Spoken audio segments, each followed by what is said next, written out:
ಜನೆ 700 ಬಂಡೆ ಒತ್ತೆ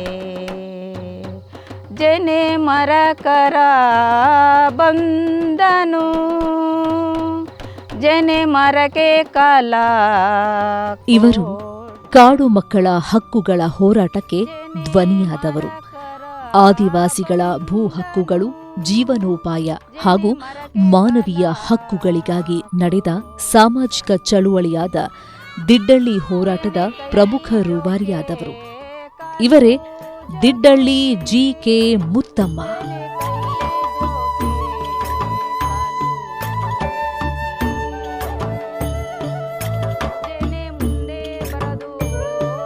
ಕಾನನದ ಮುತ್ತು ಮುತ್ತಮ್ಮ.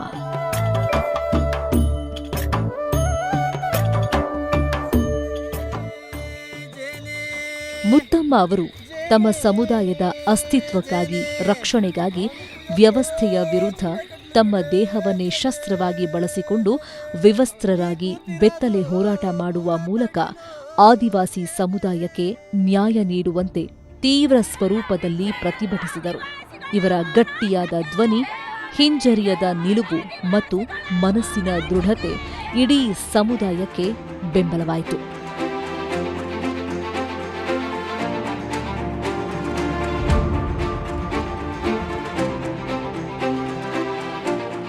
ಜೀತ ನಿರ್ಮೂಲನ ಕಾಯ್ದೆ ಜಾರಿಯಲ್ಲಿದ್ದರೂ ಕೊಡಗಿನ ಖಾಸಗಿ ತೋಟಗಳಲ್ಲಿ ಹಾಗೂ ಇನ್ನಿತರೆ ಸ್ಥಳಗಳಲ್ಲಿ ಜೀತ ಪದ್ಧತಿಯಲ್ಲಿ ತೊಡಗಿಕೊಂಡಿದ್ದ 600ಕ್ಕೂ ಹೆಚ್ಚು ಕುಟುಂಬಗಳನ್ನು ಅಲ್ಲಿಂದ ಹೊರತಂದು ಅವರಿಗೆ ಸ್ವತಂತ್ರ ಬದುಕು ರೂಪಿಸುವ ಹೋರಾಟದಲ್ಲಿ ಗೆಲುವು ಕಂಡವರು.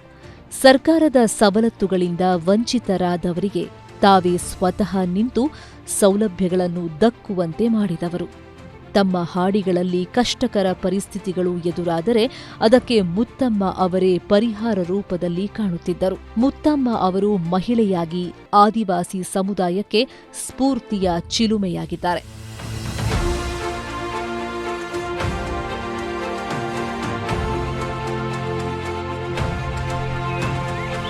ಕೊಡಗಿನಲ್ಲಿ ಜೀತ ಪದ್ಧತಿ ಅಂತ ಇದೆ. ಅದು ಕೆಲವು ಲೈನ್ ಮನೆಗಳಲ್ಲಿ ಅಂತೇಳಿ ಜೀತ ಪದ್ಧತಿಗೆ ಇರೋದವರು. ಅವರು ಯಾಕಪ್ಪ ಜೀತ ಪದ್ಧತಿಯಲ್ಲಿ ಹೋಗಿದ್ದಾರೆ ಅಂತಂದರೆ, ಇಲ್ಲಿ ಹಿಂದೆ ಅವರು ಕಾಡಿನಲ್ಲೇ ಇದ್ದತಕ್ಕಂಥ ಆದಿವಾಸಿಗಳು. ಅವರು ಇವಾಗ ಲೈನ್ ಮನೆಗಳಿಗೆ ಹೋಗಿ ಸೇರ್ಕೊಂಡಿದ್ದಾರೆ. ಏನೂ ಇಲ್ಲವಲ್ಲ, ಈಗ ಮನೆ ಇಲ್ಲ, ಭೂಮಿ ಇಲ್ಲ, ಎಲ್ಲ ಅವ್ರಿಗೆ ವಾಸ ಇರಬೇಕು. ಈ ಥರ ಆಗಿ ಅವ್ರಿಗೆ ಏನು ಮಾಡಿದ್ದಾರೆ, ತುಂಬ ಇಕ್ಕಟ್ಟು. ಅಲ್ಲಿ ಕೆಲವು ಸಂದರ್ಭದಲ್ಲಿ ಅವ್ರಿಗೆ ತಿನ್ನೋಕ್ಕೂ ಕೂಡ ಅನ್ನ ಇರೋದಿಲ್ಲ. ಕೂಲಿ ಮಾಡ್ತಾರೆ, ಒಂದೊಂದು ಕಡೆಯಲ್ಲಿ ಕೂಲಿ ಮಾಡ್ತಾರೆ, 100 ರೂಪಾಯಿ 50 ರೂಪಾಯಿ ಕೂಲಿ ಕೆಲಸನ ಮಾಡ್ಕೊಂಡಿರ್ತಾರೆ. ಮತ್ತು ಟೌನು ಅಂತೇಳಿ ಅವ್ರಿಗೆ ಗೊತ್ತಿಲ್ಲ. ಕರ್ನಾಟಕದ ಪಶ್ಚಿಮ ಘಟ್ಟಗಳ ಮಡಿಲು, ಪ್ರಕೃತಿ ತಾಯಿಯ ದಿವ್ಯ ಭೂಮಿ, ಹಸಿರನ್ನೇ ಹೊದ್ದು ಮಲಗಿರುವಂತೆ ಕಾಣುವ ಕೊಡಗು ಜಿಲ್ಲೆ ವಿರಾಜಪೇಟೆ ತಾಲೂಕಿನ ಹಾಡಿ ದಿಡ್ಡಳ್ಳಿ. ಇಲ್ಲಿ 1969ರಲ್ಲಿ ಜೇನು ಕುರುಬ ಸಮುದಾಯದಲ್ಲಿ ಮುತ್ತಮ್ಮ ಅವರು ಜನಿಸಿದರು. ಹೊರ ಜಗತ್ತಿನ ಸಂಪರ್ಕವೇ ಇಲ್ಲದ ಕಾಡೊಳಗೆ ಪುಟ್ಟ ಗೂಡು ಕಟ್ಟಿಕೊಂಡು ಮುತ್ತಮ್ಮ ಪೋಷಕರು ಬದುಕು ಸಾಗಿಸುತ್ತಿದ್ದರು. ಇವರ ಬದುಕು ಕಾಡಿನೊಂದಿಗೆ ಬೆಸೆದುಕೊಂಡಿತ್ತು. ಕಾಡು ಇವರ ಪಾಲಿಗೆ ಕೇವಲ ಮರ ಗಿಡಗಳಷ್ಟೇ ಅಲ್ಲ, ಕಾಡೇ ಇವರಿಗೆ ದೇವರು. ಆಹಾರ, ಮನೆ, ಸಂಸ್ಕೃತಿ, ಸಂಪ್ರದಾಯ, ಆರೋಗ್ಯ, ಸರ್ವಸ್ವವೂ ಇವರಿಗೆ ಕಾಡೆ. ಇವರು ಅರಣ್ಯಾಧಾರಿತ ಜೀವನ ಶೈಲಿಯನ್ನು ಹೊಂದಿದ್ದರು. ಜೇನು ಸಂಗ್ರಹ, ಕಾಡು ಹಣ್ಣುಗಳು, ಬೇರುಗಳು ಹಾಗೂ ಕಾಡು ಉತ್ಪನ್ನಗಳಿಂದ ನೆಮ್ಮದಿಯ ಬದುಕು ಸಾಗಿಸುತ್ತಿದ್ದರು.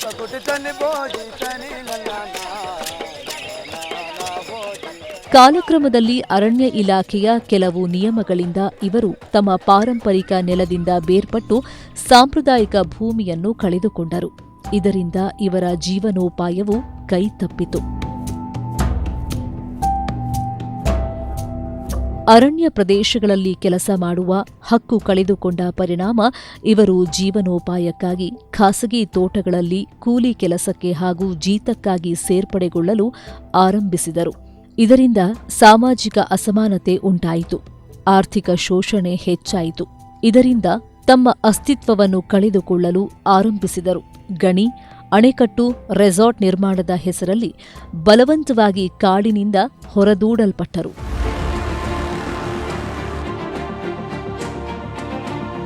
ಮುತ್ತಮ್ಮ ಪೋಷಕರು ಈ ಸಂಕಷ್ಟಗಳ ನಡುವೆ ಮಗಳನ್ನು ಎಸ್ಎಸ್ಎಲ್ಸಿವರೆಗೆ ವ್ಯಾಸಂಗ ಮಾಡಿಸಿದರು. ತಮ್ಮ ಪೋಷಕರ ಪರಿಸ್ಥಿತಿ, ಸಂಕಟಗಳನ್ನು ನೋಡಿಕೊಂಡೇ ಮುತ್ತಮ್ಮ ಅವರು ಬೆಳೆದರು. ತಂದೆ, ತಾಯಿ, ಬಂಧು ಬಳಗ ಎದುರಿಸಿದ ಹೋರಾಟಗಳನ್ನು ಜೀವನದ ಪಾಠಗಳಂತೆ ಗಮನಿಸುತ್ತಿದ್ದರು. ಅಡವಿಯಲ್ಲಿ ಬದುಕಿಗಾಗಿ, ಹಕ್ಕುಗಳಿಗಾಗಿ, ಮಣ್ಣಿಗಾಗಿ ಹೋರಾಡುತ್ತಿದ್ದ ದೃಶ್ಯಗಳು ಇವರ ಕಣ್ಣ ಮುಂದೆ ಸದಾ ಸಾಗಿ ಹೋಗುತ್ತಿದ್ದವು. ಮುತ್ತಮ್ಮ ಅವರು ಸಾಹಸ, ಧೈರ್ಯ, ನಿಲುವು ಮತ್ತು ನ್ಯಾಯಕ್ಕಾಗಿ ನಿಲ್ಲುವ ಗುಣಗಳನ್ನು ಇದರಿಂದ ಕಲಿತರು.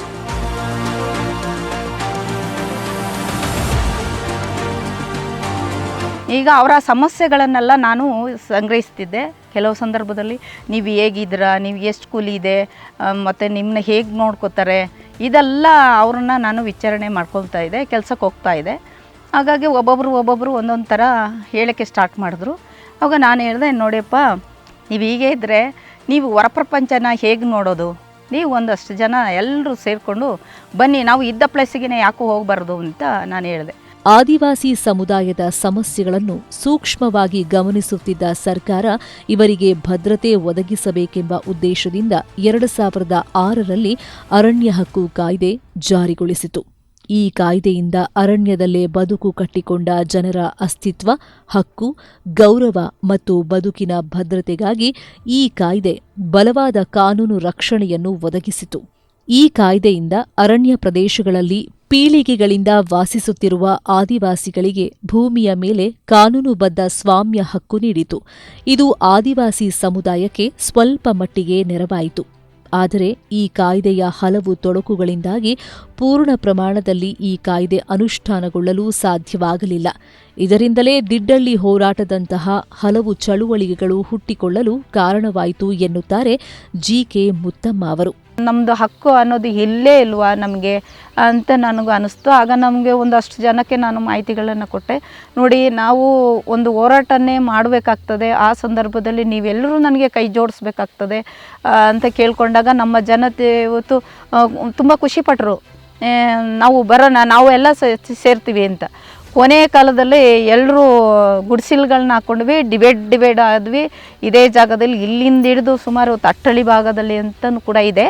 ಅಲ್ಲಿ ಗುಡಿಸಿಲುಗಳು ಹಾಕಿದಾಗ 2005ರಲ್ಲಿ ಇವರು ಡಿಪಾರ್ಟ್ಮೆಂಟ್ ಅವರು ನಮ್ಮನ್ನ ಗುಡಿಸಿಲನ್ನು ಕಟ್ಟಕ್ಕೆ ಬಿಡ್ತಿರಲಿಲ್ಲ. ಎಲ್ಲ ಕಡ್ದಾಕೋರು ಬಂದು ಕಡ್ದಾಕ್ತಿದ್ರು.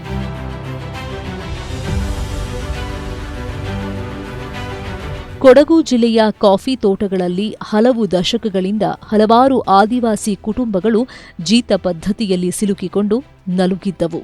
ಕೊಡಗಿನಲ್ಲಿ ಆಳವಾಗಿ ಬೇರೂರಿದ್ದ ಕಾರ್ಮಿಕ ಶೋಷಣೆಯನ್ನು ಬಯಲು ಮಾಡಿ ವ್ಯವಸ್ಥೆಯ ಅನ್ಯಾಯವನ್ನು ಪ್ರಶ್ನಿಸಿ ಹೋರಾಟ ಆರಂಭಿಸಿದರು ಮುತ್ತಮ್ಮ.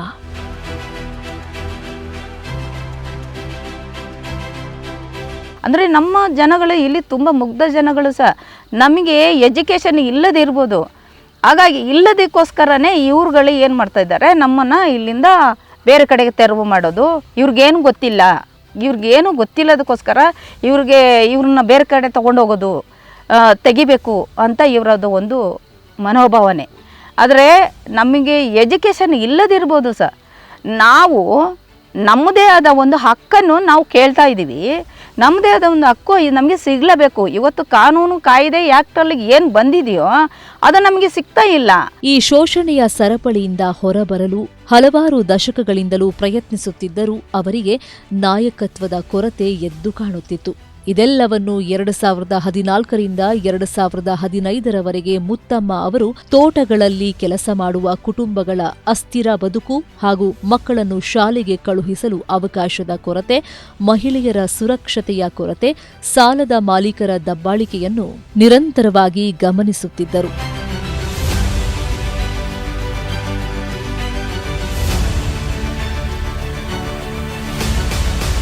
ನಾವು ಮನುಷ್ಯರು, ಬಂಧಿತರಂತೆ ಬದುಕಲು ಬಂದಿಲ್ಲ ಎಂದು ಮನವರಿಕೆ ಮಾಡುತ್ತಾ ಜನರು ಗೊಂದಲ, ಭಯ, ಕಳವಳದಲ್ಲಿ ಇದ್ದಾಗ ಮುತ್ತಮ್ಮ ಅವರು ಸಹಜ ನಾಯಕತ್ವ ತೋರಿದರು.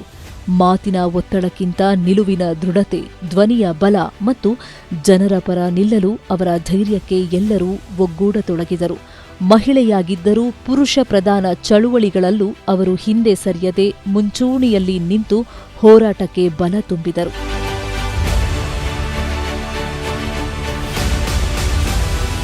ಮುತ್ತಮ್ಮ ಅವರ ಹೋರಾಟದ ಫಲವಾಗಿ 611 ಕುಟುಂಬಗಳು ಜೀತ ಪದ್ಧತಿಯಿಂದ ಮುಕ್ತಿ ಪಡೆದು ಹೊರಬಂದ ನಂತರ ಜೀತಕ್ಕೆ ತಾವು ಹೋಗುವ ಮುನ್ನ ವಾಸವಿದ್ದ ದಿಡ್ಡಳ್ಳಿ ಹಾಡಿಯಲ್ಲಿ ಮತ್ತೆ 2016ರಲ್ಲಿ ಆಶ್ರಯ ಪಡೆದು ಗುಡಿಸಲುಗಳನ್ನು ನಿರ್ಮಿಸಿಕೊಂಡರು.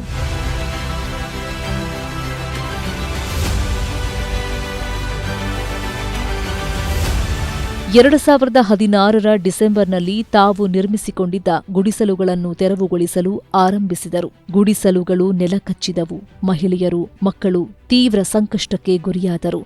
ಈ ಸಂದರ್ಭವೇ ದಿಡ್ಡಳ್ಳಿ ಹೋರಾಟಕ್ಕೆ ಮುನ್ನುಡಿಯಾಯಿತು.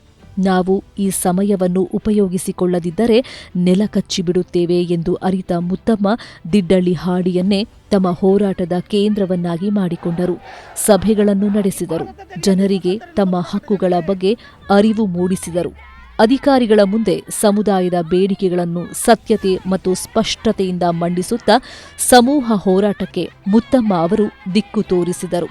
ಕೆಲ ಸಂದರ್ಭಗಳಲ್ಲಿ ಪೊಲೀಸರು ಅಧಿಕಾರಿಗಳು ಮಾಡಿದ ಒತ್ತಡ, ಬೆದರಿಕೆ ಮತ್ತು ಅವಮಾನಗಳನ್ನು ಧೈರ್ಯದಿಂದ ಎದುರಿಸಿದರು.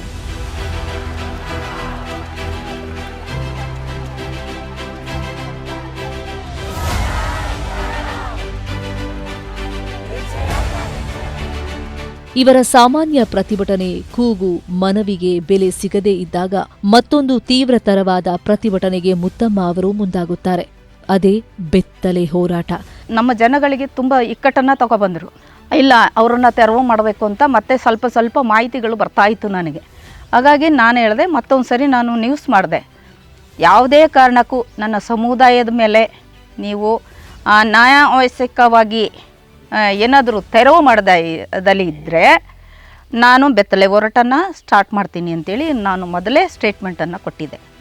ಆವಾಗ ಯಾವುದಕ್ಕೂ ತಗ್ಗಿಲ್ಲ, ಅವರು ತಗ್ಗಿಲ್ಲ. 4 ಗಂಟೆ ಜಾವದಲ್ಲಿ JCPನ ತೊಗೊಬಂದ್ಬಿಟ್ರು. JCPನ ತೊಗೊಂಡು ಬಂದು ಫುಲ್ಲು ತೆರವು ಮಾಡಿಬಿಟ್ರು. JCPಯಿಂದನೇ ತೆರವು ಆಯಿತು. ಇದು ಶಾರೀರಿಕ ನಿರ್ವಸ್ತ್ರತೆಯ ಪ್ರದರ್ಶನವಲ್ಲ. ಇದು ಅನ್ಯಾಯದ ವಿರುದ್ಧ ಮನಸ್ಸಿನ ಸಂಪೂರ್ಣ ನಿರ್ವಸ್ತ್ರತೆಯ ಘೋಷಣೆ ಎನ್ನುತ್ತಾ ಮರವೇರಿ ಕುಳಿತು ಪ್ರತಿಭಟಿಸುತ್ತಾರೆ. ಈ ಹೋರಾಟವು ಕರ್ನಾಟಕದ ಆದಿವಾಸಿ ಹೋರಾಟಗಳ ಇತಿಹಾಸದಲ್ಲೇ ಒಂದು ಮೈಲುಗಲ್ಲಾಯಿತು.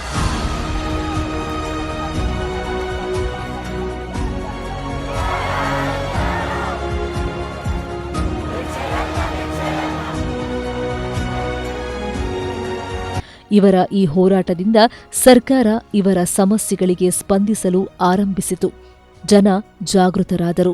ಆದಿವಾಸಿಗಳಿಗೆ ಹಕ್ಕುಪತ್ರ ನೀಡುವ ಪ್ರಕ್ರಿಯೆಗೆ ವೇಗ ಸಿಕ್ಕಿದ ಪರಿಣಾಮ ಕೆಲವರಿಗೆ ಭೂಮಿ ಲಭ್ಯವಾಯಿತು. 500ಕ್ಕೂ ಹೆಚ್ಚು ಕುಟುಂಬಗಳಿಗೆ ಸೋಮವಾರಪೇಟೆ ತಾಲೂಕಿನ ಬಸವನಹಳ್ಳಿ ಹಾಗೂ ಬೇಡಗುಟ್ಟದಲ್ಲಿ ವಸತಿ ವ್ಯವಸ್ಥೆ ಮಾಡಿಕೊಡಲಾಯಿತು.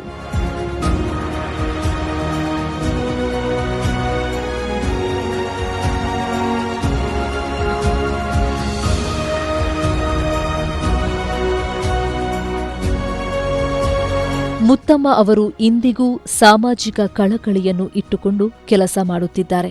ಸಮುದಾಯದ ಜನರಿಗೆ ಗುರುತಿನ ಚೀಟಿ, ರೇಷನ್ ಕಾರ್ಡ್ ಮತ್ತು ಸರ್ಕಾರದ ಸೌಲಭ್ಯಗಳನ್ನು ಆದಿವಾಸಿ ಸಮುದಾಯಕ್ಕೆ ತಲುಪಿಸುವ ಕೈಂಕರ್ಯದಲ್ಲಿ ಭಾಗಿಯಾಗುತ್ತಿದ್ದಾರೆ.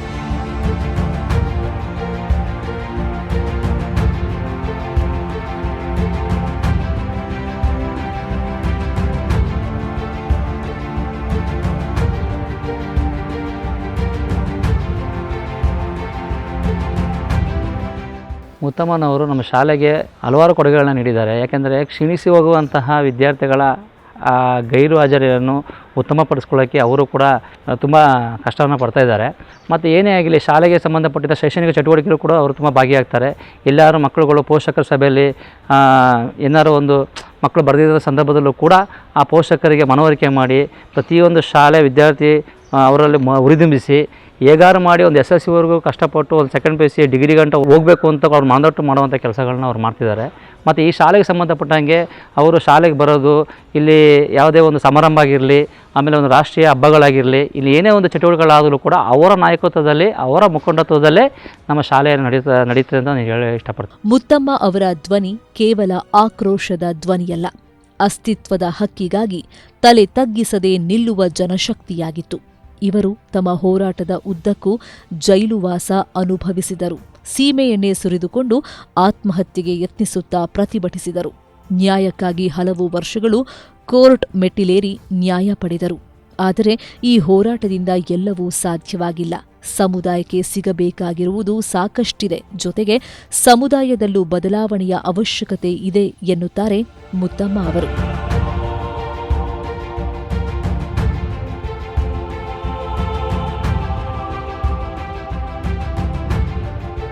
ನಾನು ಒಂದು ಜೇನು ಕುರುಬ ಸಮುದಾಯದೊಳಗಾಗಿ ಅವರು ಒಂದು ನಮಗೆ ಇನ್ಸ್ಪೈರ್ ಆಗಿದ್ದಾರೆ. ನಾವು ಕೂಡ ಅವ್ರ ಜೊತೆ ನಿಂತ್ಕೋಬೋದು, ಮತ್ತು ಜೊತೆಗೆ ಅವ್ರು ಮಾಡಿರ್ತಕ್ಕಂಥ ಸಾಧನೆಗಳನ್ನ ನಾವು ನೆನಪು ಮಾಡ್ಕೋಬೋದು. ಯಾವಾಗಲೂ ಒಬ್ಬ ಹಾಡಿಯವಳು ಆಗಿ ನನಗೆ ಒಂದು ಕ್ವಾಲಿಫಿಕೇಷನ್ಗೆ ಒಂದು ವ್ಯಾಲ್ಯೂ ಕೊಟ್ಟರು, ಇಲ್ಲಿ ಒಂದು ಶಾಲೆಯಲ್ಲಿ ವರ್ಕ್ ಮಾಡೋಕ್ಕೆ ಅವಕಾಶ ಮಾಡಿಕೊಟ್ರು. ಅವರಿಗೆ ತುಂಬ ಧನ್ಯವಾದ. ಹಾಗೆ ಅವರಿಗೆ ಈ ಹೋರಾಟದ ಫಲವಾಗಿ ಒಂದು ವಾಲ್ಮೀಕಿ ಪ್ರಶಸ್ತಿ ಅಂತ ಸಿಕ್ಕಿದೆ. ಅದು ನಮಗೆ ತುಂಬ ಹೆಮ್ಮೆಯ ವಿಷಯ.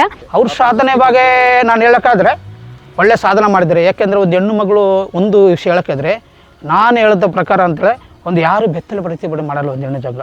ಕರ್ನಾಟಕದಲ್ಲಿ ಅಂದರೆ ಕರ್ನಾಟಕ ಇಂಡಿಯಾದಲ್ಲೇ ತಗೊಳ್ಳಿ, ಅದು ಬೆತ್ತಲೆ ಪ್ರತಿಭಟನೆ ಮಾಡಬೇಕಾದ್ರೆ ಕಾರಣ ಯಾಕೆ ಮಾಡಿದೆ ಅಂದರೆ ಸುಮ್ಮನೆ ಬೆತ್ತಲೆ ಮಾಡೋಕ್ಕಾಗಲ್ಲ. ಏನು ಸೂರು ಸಿಕ್ಕಲಿ ಅಂತ, ನಮಗೆಲ್ಲ ಒಂದು ಸೂರು ಸಿಕ್ಕಲಿ ಅಂತ ನಾನು ಮಾಡಿದೆ. ಒಂದು ಸೂರು ಸಿಕ್ಕಲಿ ಅಂತ ಮಾಡಿದ್ರು. ಯಾರಿಗೆ ಒಂದು ನೆಲೆ ಇತ್ತಿಲ್ಲ, ಈ ಜೀತಪದ್ಯ ಹೊರಗಡೆ ಬರಬೇಕಂತ ಅವರು ಮಾಡಿದ್ರು. ನಮ್ಮ ಜನಗಳಿಗೆ ಒಂದು ಮನೆ ಸಿಕ್ಕಲಿ ಅಂತ ಆ ಬೆತ್ತಲೆ ಪದ್ಯ ಅದು ಖುಷಿಗೆ ಸಂತೋಷಕ್ಕೆ ಮಾಡಿದಲ್ಲ, ಬೇಜಾರತ್ತಿ ನಮಗೆ ಇದಾದರೂ ಮಾಡೋಣ ನಮ್ಮ ಜನಗಳು ಸಿಕ್ಕಲಿ ಅಂತ ಒಂದು ಹೆಣ್ಣು ಮಗಳು ಅದು ಬೆತ್ತಲೆ ಪ್ರತಿಭಟನೆ ಮಾಡಿದ್ದು ಅದು ನಿಜ. ಅದು ಇವತ್ತೂ ಆಗಿದೆ. ಅವರು ಹೋರಾಟ ಸರಿ ಇದೆ. ಆ ಬೆತ್ತಲೆ ಪ್ರತಿಭಟನೆ ಮಾಡಿದ್ರಲ್ಲ ಅದು ಯಾರು ಮಾಡಲ್ಲ. ಯಾರು ಮಾಡ್ತಾರೆ, 1 ಕೋಟಿ ಕೊಟ್ಟರು ಮಾಡ್ತಾರಾ? ಇವರ ಸೇವೆಯನ್ನು ಗಮನಿಸಿ ಕರ್ನಾಟಕ ಸರ್ಕಾರ 2025ನೇ ಸಾಲಿನ ಶ್ರೀ ಮಹಶ್ರೀ ವಾಲ್ಮೀಕಿ ಪ್ರಶಸ್ತಿ ನೀಡಿ ಗೌರವಿಸಿದೆ.